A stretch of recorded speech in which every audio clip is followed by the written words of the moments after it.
everybody. Hope everyone is having a wonderful, wonderful start to your day. So we got a hot topic today. Obviously, it's all about how we can create more organic engagement on LinkedIn. So hang tight because we're about to dive in.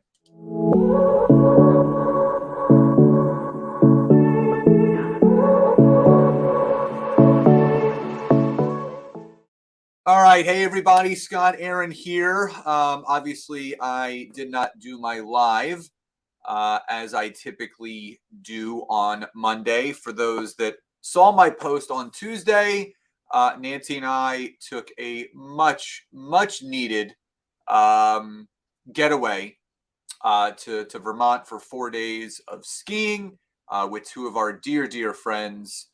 Wonderful time. Definitely recharged and relaxed, and we had a beautiful house back in the woods, so we had barely any Wi-Fi reception whatsoever. So it was really nice to be able to just unplug, get on the slopes, be in nature, and really enjoy ourselves. So as always, as you're coming on live, please drop into the comments below hi and where you're tuning in from, city, state, country, province, or just hashtag live, hashtag replay. If you are watching this in on the replay, tag some people, share this video, but please don't forget, let me know that you're resonating with this by hitting one of the reactions, like, love, support, insightful, care, whatever you would like to do. And also, please don't forget to head over to my LinkedIn profile after we wrap up today and hit my follow button and ring my LinkedIn notification bell so you are notified of when I do go live, which is typically every Monday and Thursday between 10 and 10:30 a.m. Eastern Standard Time. Frank, good to see you. Thank you so much, my friend. Appreciate the kind words. So again, as you jump on, as Frank has done, please drop into the comments. Also, I put in the description of this training the link where you can register for our simple content creation workshop. This is our signature workshop helping people create consistent content for social media. So again, it's a free 4-day content creation workshop. It is Monday, February 27th through March 2nd. Basically, why you need to create consistent content, our simple framework that we're going to teach you, repurposing strategies, staying organized, creating content that positions you. Obviously, these are the trainings Monday through Thursday, 8 p.m. to 9 p.m. Eastern Standard Time, live and recorded. If you use the link in the description of this training, obviously you will be able to register yourself, or you can always drop into the comments below, I do, and we will send you that registration link. Now, today's topic. I did a poll yesterday. That went over about how people felt in regards to vanity metrics, or does the amount of likes and comments, all of that information, does that equate to success? Does someone's engagement on LinkedIn, the amount of views, the amount of comments, the amount of shares, does any of that really mean that that person is successful? Now, I conducted 3 different polls, one on my personal and 2 within groups. They averaged about 60 votes per poll. And of those 180 votes, the majority, 60 to 70%, said that the amount of engagement that someone gets on social media, on LinkedIn, does not necessarily correlate to monetary success in their business. Now, in the description of this, I denoted two things that you never want to do for engagement. Number one, you never want to join an engagement pod. And for those that are unfamiliar with engagement pods, basically these are paid groups that you can join on LinkedIn anywhere between $100 to $500 a month. And you agree to like and comment on 20, 30, 40 people's stuff every time they post and vice versa. So there's nothing organic. There's nothing genuine.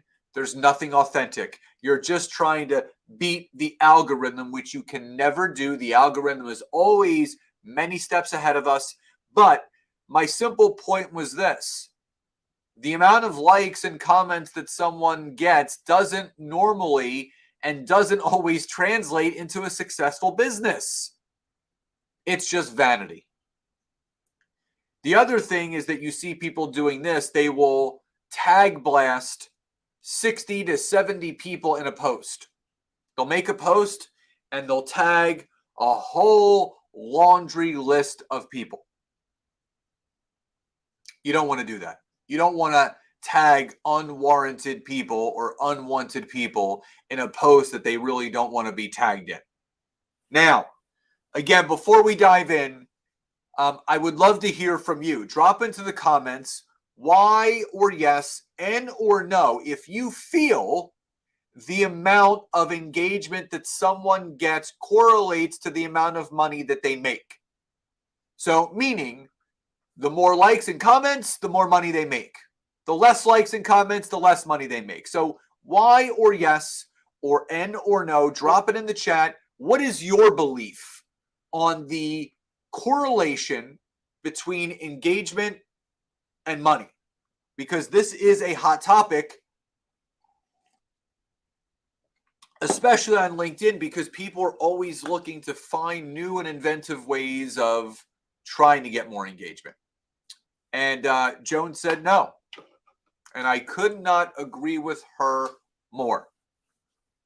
The amount of likes and the amount of comments has nothing to do with the amount of money that someone makes. Now, if you're watching this and this is maybe hitting home or it's all too familiar, you're a little upset because, you have some value to share. People aren't engaging. And then you're looking at these other people and you're like, how is this person getting thousands of likes, thousands of comments, thousands of views? Well, listen, you're never going to know the 100% answer. But the one thing that you could do is if you look at that person's content and if you look at the people that are commenting and it's the same people over and over and over again. And if you go to those people's content and you see that person on all of their content, they're in an engagement pod. That's not the way that you want to do things. Now, what I wanted to go over with all of you today are 3 ways to naturally increase your engagement on LinkedIn. So number 1 is use LinkedIn polls for content market research. So drop a Y or a yes or an N or a no if you're conducting at least one content market research poll per week on LinkedIn. Now, this is so vital. I can't express to all of you enough. And again, don't get me wrong. I know there are 2 camps of people on LinkedIn. There are people that love LinkedIn polls for the purpose that they should be used for, which is content market research. And there are people that hate LinkedIn polls because of the spammy ways that people are using them. Meaning, how are you taking your coffee, with or without cream? Are you a dog or a cat person? Things that have no correlation to business. Now, in those 2 examples, if that person that posted the poll about coffee, maybe they own a cafe or a coffee shop or they're a roaster, yeah, it's relevant. And that person that asks if you're a dog or a cat person, maybe they work for the SPCA. Maybe they work for an animal rescue foundation. then it would be relevant.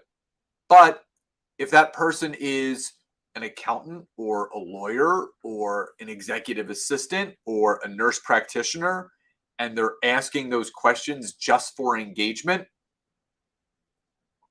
it's the wrong way to do things. You want to conduct at least one poll per week.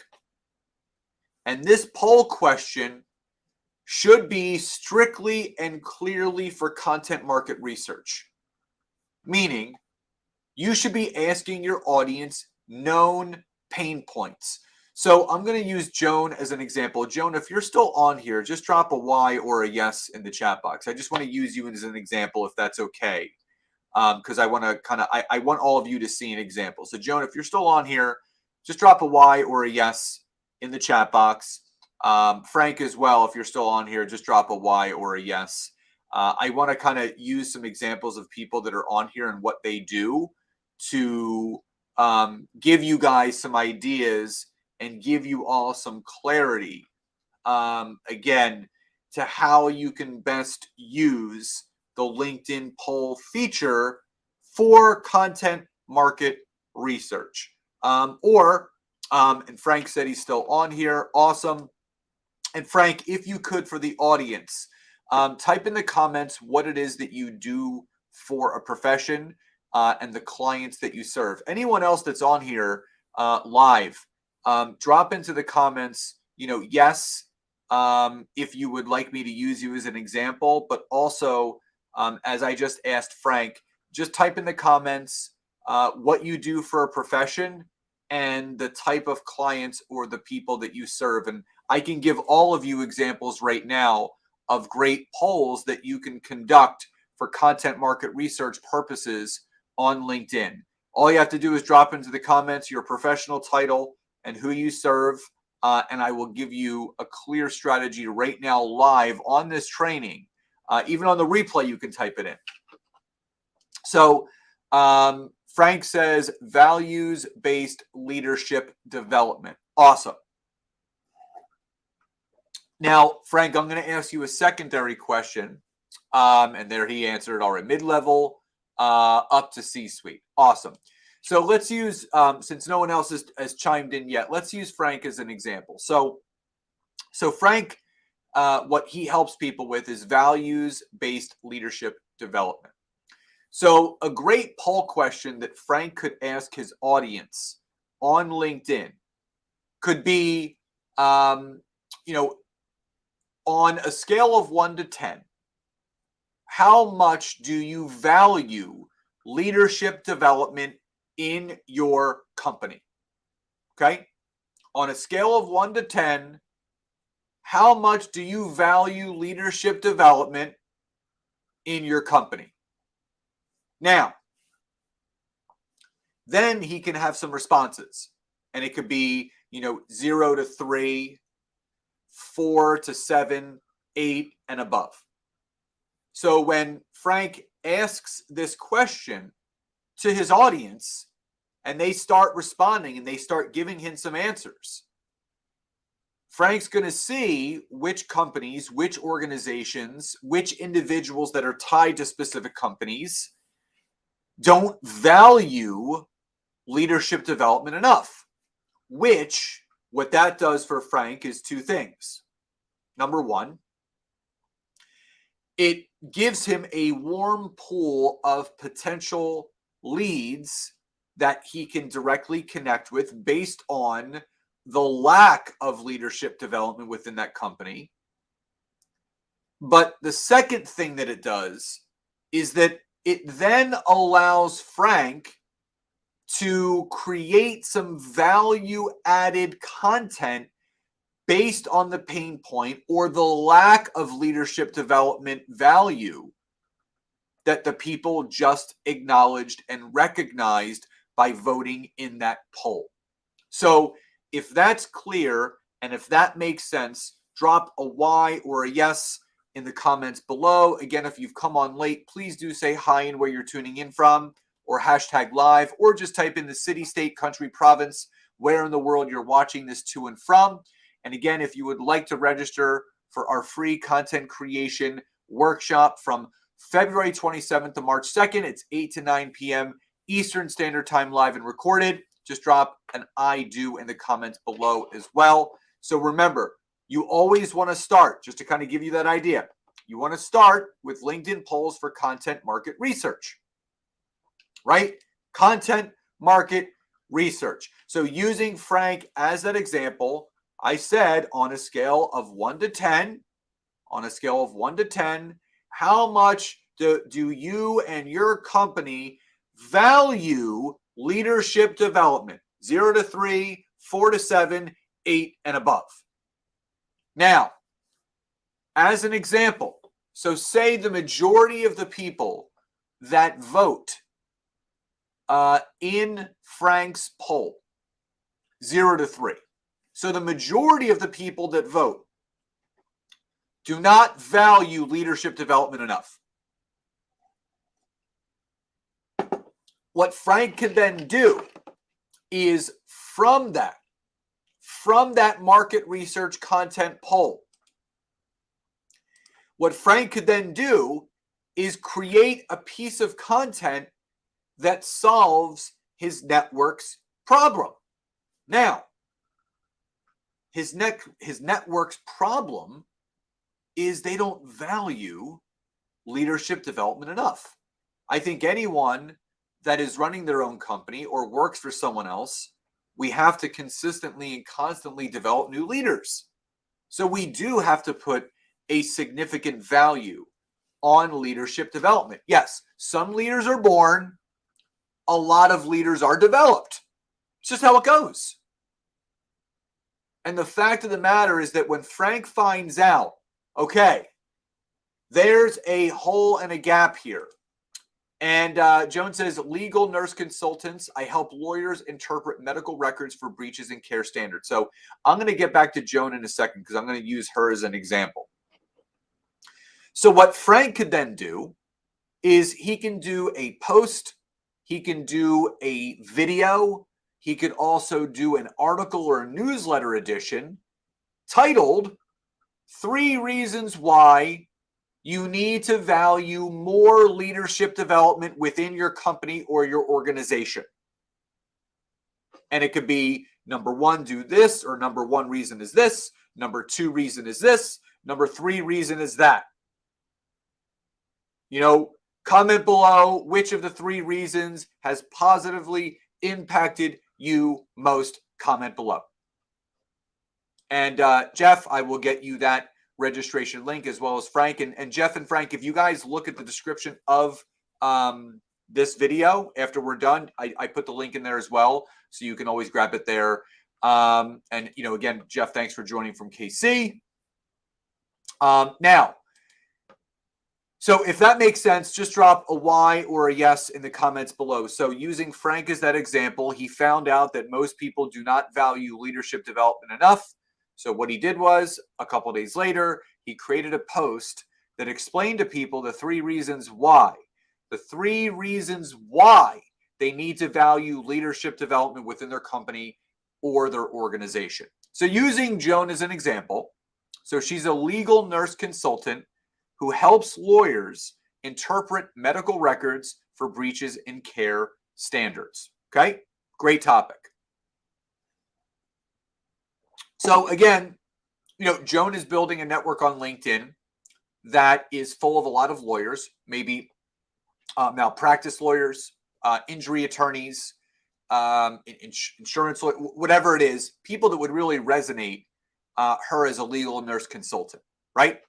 So a poll question that Joan could ask could be something along the lines of, how often do you feel there are breaches in medical records in specific lawsuits?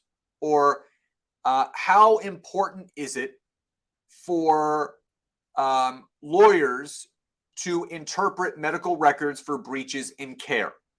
Or it could be, how often do you feel there are breaches in care standards in regards to medical records? So those are 3 little examples. And the response or the suggested answers or the poll responses could be not often, somewhat often, or all too often, right? So again, this is Joan's way of taking a temperature of the legal professionals within her network in regards to breaches in care standards within medical records, right? So again, this is going to allow Joan to see, okay, what lawyers are in my network that could really benefit from my services, because maybe they don't really have someone that's interpreting the medical records for breaches in care standards, right? Or it could be a very simple poll question. Do you feel that the breaches in care standards are interpreted properly when it comes to medical records? Yes, no, explain in the comments below, right? Now, if within that example that I just gave you, and most or the majority of the people vote no, there is very little interpretation for breaches in care standards when it comes to medical records. Now, Joan can kind of double down on that and then create a post a couple days later saying, 3 reasons why we need to pay closer attention to breaches in care standards when it comes to interpreting medical records. Number one reason is this. Number 2 reason is this. Number 3 reason is this. Which of the 3 reasons mentioned positively impacted you in the most way? Comment below. So if that makes sense with those 2 examples that I gave you, please drop a Y or a yes in the comments below. Again, if you're coming on late, please do say hi and where you're tuning in from, or #live, #replay if you're watching this on the replay. And don't forget to like, love, support, whatever reaction you would like to leave for this video. But please don't forget to please follow me on LinkedIn and ring my LinkedIn notification bell to let me know that you resonated with this content. So remember, number 1, you're using that LinkedIn poll for content market research. Once the question is asked and you're starting to get responses, you can then create content that solves your network's problem that they revealed in the poll question that you asked. Now, the third thing that you can do,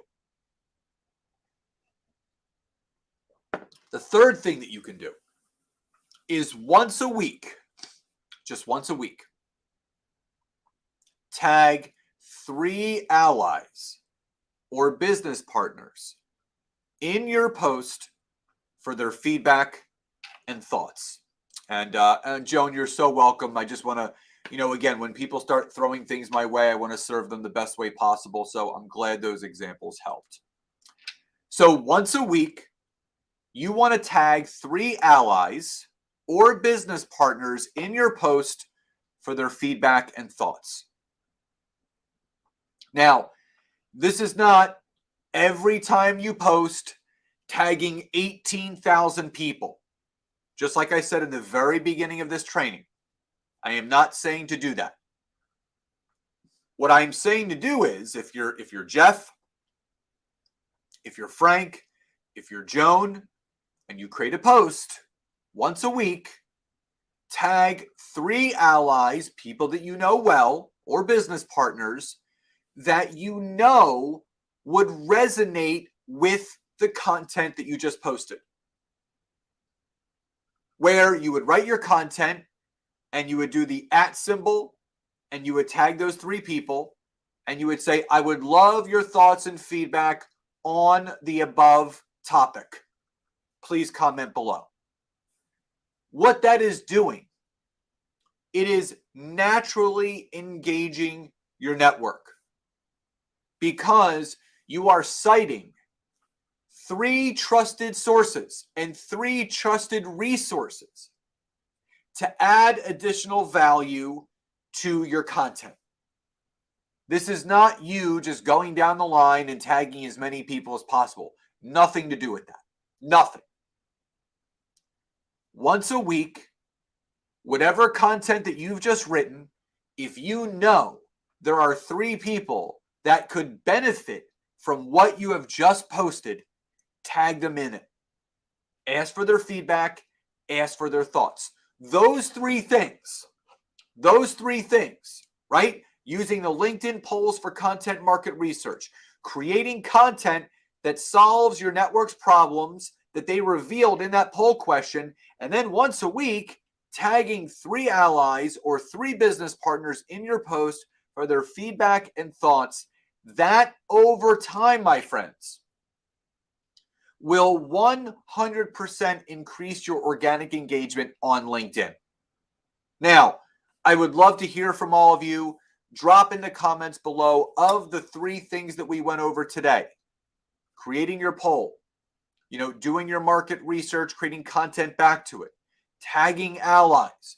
Which of these 3 tips did you find most value in helping you increase your organic engagement on LinkedIn? And as a reminder, do not forget, if you would like to register for our free Simple Content Creation 4-day workshop from February 27th to March 2nd, live and recorded, 8 to 9 p.m. EST. Recordings available until that Sunday, which I believe is March 5th. All you have to do is drop an I do in the comments below or go to the description of this training and the registration link is right there. So love and gratitude. I hope you found value in this, and I'll talk to you next time.